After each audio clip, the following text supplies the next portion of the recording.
Good morning. I asked you to join me on my walk in the woods, and over my shoulder there is my old buddy, this huge hickory tree. Up there now, he's a stalwart. So today I'd like to talk about leadership. Very important topic, and I think what's part of our problem today is we have a failure in leadership. It's just that we just don't know what it is we do. We get leadership and management all mixed up. Managers maintain the status quo. They have a system there, and they came up with that system, and they work that system, and the system is good enough for them, it's good enough for everybody else. They're status quo people. And status quo people are not going to make it in a 21st century environment. I don't care whether you work for government, a business, you're a church official.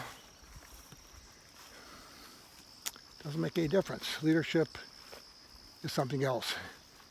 So what is leadership? Well, leadership is really working through that American value that says service above self. Above self. You don't get into a supervisory leadership position for your own benefit. You should be put there before you have the ability to benefit others in the workplace and the customer, client, the person that might receive your product or your services. As a young lad, I joined the Marines, and when we were out in the field, it's quite obviously things were turned around, because out in the field, where the work really is, not in the barracks, not on the parade ground, where there's rank and authority, but out in the field, leaders eat last. So why does a leader eat last?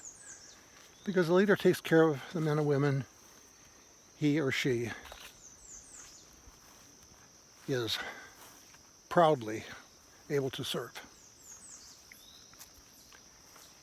So leaders eat last. So they carry that into the day-to-day work. Well, what does that mean? It means servant leadership.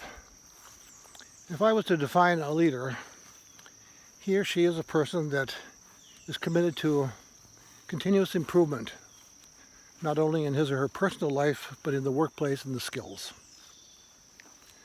He's a person that knows how to listen well, is compassionate, and is able to listen, especially to people who are doing the work, on ways how to do it better. The problem in government is there's the organization and there's the service.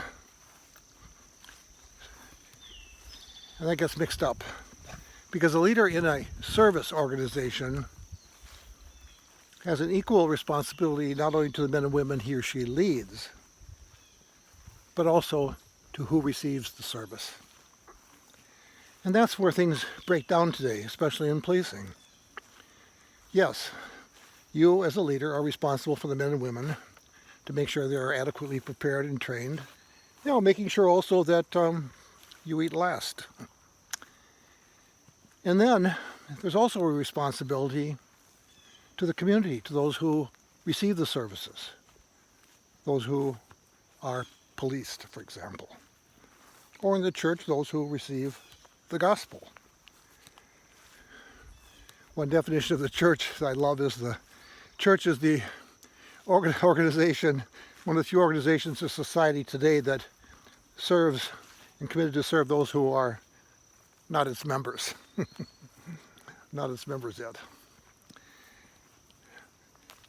The leader is compassionate, is out there, who manages to walk and to lead by wandering around. I'm always surprised by leaders who never have been in the workplace, who don't understand what the work is like. So the job is out there. It's a big one. It's a continuous improver. Leaders scan the horizon and look for danger and look for ways to improve even more. So that's the job out there. Few people can do this. And that's why we have to be very, very, very careful about who we select to be our leaders, because they matter, and they matter greatly. All right, have a great day. God bless you.